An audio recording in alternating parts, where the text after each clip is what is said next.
Snapsy the Alligator. Words by Julie Falatko. Pictures by Tim Miller.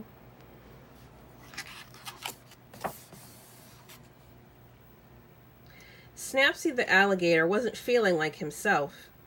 His feet felt draggy. His skin felt baggy. His tail wouldn't swish this way and that. And worst of all, his big jaw wouldn't snap. This is terrible. I'm just hungry. Why is this rude narrator trying to make it seem like I need a nap? So, Snapsy went off in search of food.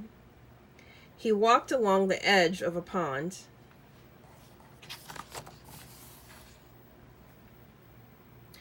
He scooted up the tall, tall hill. He shimmied through a forest. You're an awful narrator. You're just describing what you see in the illustrations. Snapsy, the big, mean alligator, kept looking for food. He liked to eat tiny, defenseless birds and soft, fuzzy bunnies. He prowled through the forest looking for victims. When he came to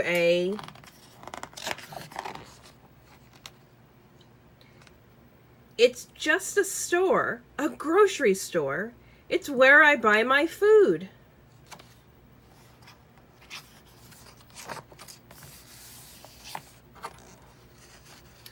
Snapsy looked hungrily at the other shoppers while loading his cart with pudding, peanut butter, pita bread, and popcorn. Yes, Snapsy the Alligator was particularly fond of a certain letter of the alphabet. I don't only eat food that starts with the letter P. You don't have to make it seem like I only buy storybook food. I'm also buying cheddar, apples, pretzel, pasta, and pears. Aha! It's just a coincidence.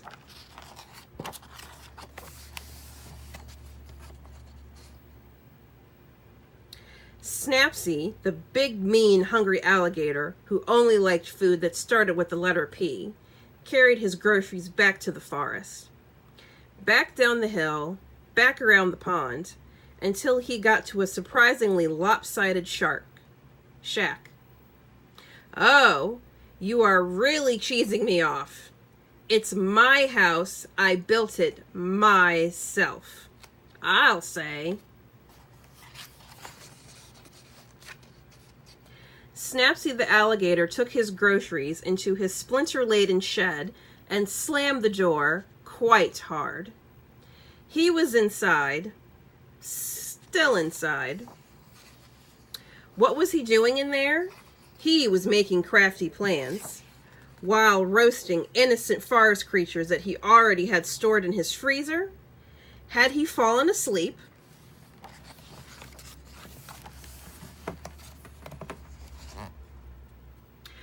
I made a peanut butter sandwich, and now I'm reading a book.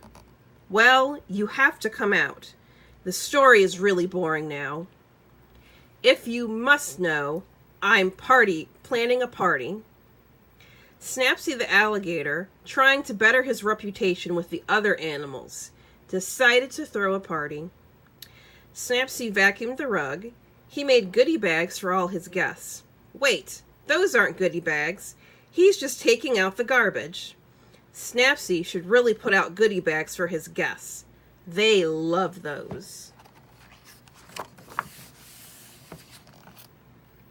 You know what? I did not ask to be in this book. I was just having a normal day, and suddenly you were talking about what I was doing. So I'm throwing a party to make things more interesting. I hope you're happy. Now I just want you to buzz off. Thank you. Oh, go ahead. I can hear you breathing. Snapsy's party was shaping up to be quite a festive event. Colorful streamers hung from the ceiling. There were cubes of cheese and a bowl of punch. Some kind of danceable music was playing. Then, Snapsy's friends started to arrive.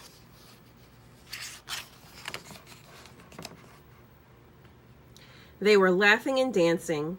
They weren't hungry or thirsty. They looked like they were having a really good time. Yes, a fine time indeed.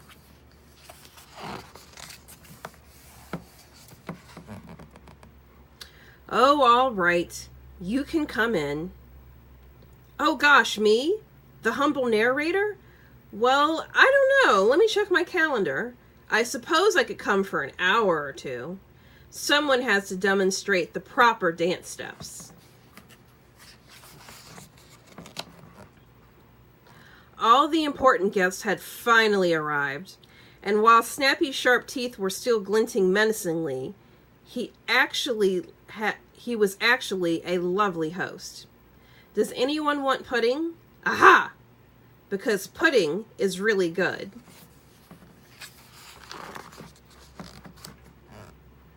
And we all ate pudding and did the chicken dance. We were really looking forward to Snappy throwing parties like this every week. Hey! The end.